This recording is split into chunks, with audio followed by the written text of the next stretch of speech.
That is a real shame. It's an ideological nonsense and it has to stop. Andersen.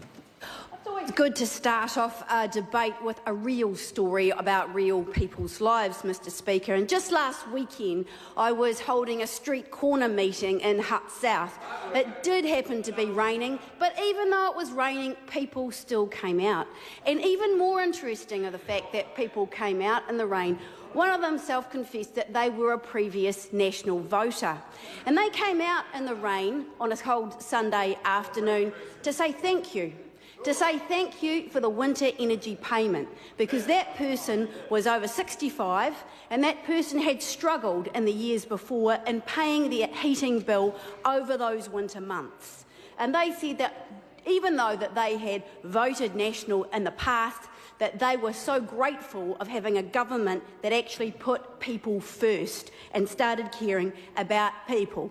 And that pretty much sums up the state of the current National Party, that you've got former National voters coming out in the rain to say thank you to a government who actually cares about people and their well-being. We have a government who is putting people first, and people are reminded of what they might have got under a National government when you hear sterling comments from Alistair Scott, the Associate Member for Finance, that government shouldn't own schools. Not only that, they shouldn't own roads. Not even the tarmac. We shouldn't own the tarmac. We'd like to privatise tarmac. And furthermore, we shouldn't be owning hospitals. Asked if Wairarapa Hospital should be sold or not, the member replied they hadn't thought about it. So at this point, it's always quite good to do a bit of a compare and contrast, and I just so happen to have the other example sitting quite handy, and his name's Kieran McAnulty, and he's the Labour list person based in Wairarapa.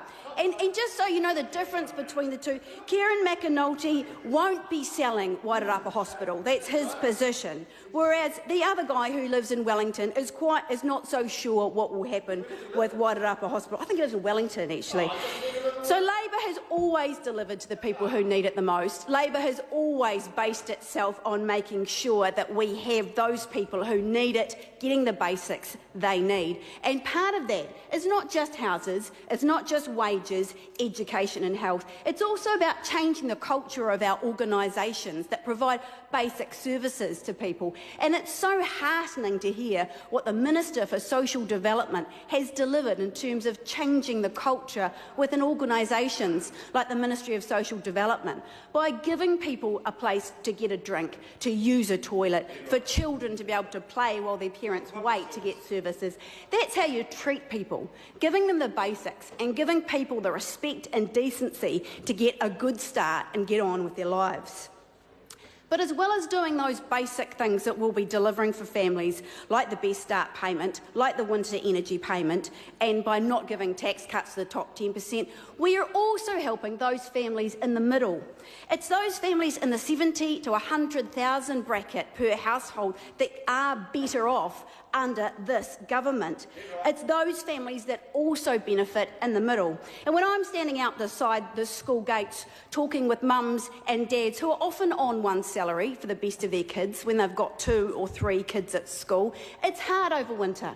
It's hard to pay the power bill. It's hard to be able to run the car and do those things. It's hard to be able to look after kids and buy those school uniforms. It's hard to be able to make things go over the time where people are needing the doctor more and power bills are going up over those cold months. So it is really good to see the changes happening in the families package that will help people in New Zealand in the middle that struggle as well. And I'm proud to see this government delivering those things. This is a government that delivers to people, and the more we see those people receiving the benefits of this government, the more the shine goes off National Party.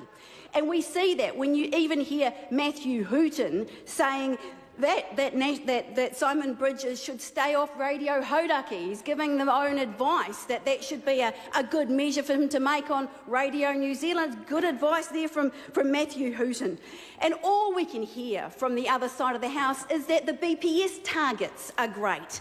BPS targets were never even met. This is a government who is delivering for people in real terms, and it's about time that the opposition realise we're on a winner. Kamaljit Singh Bakshi. Thank you, Mr. Speaker, for the opportunity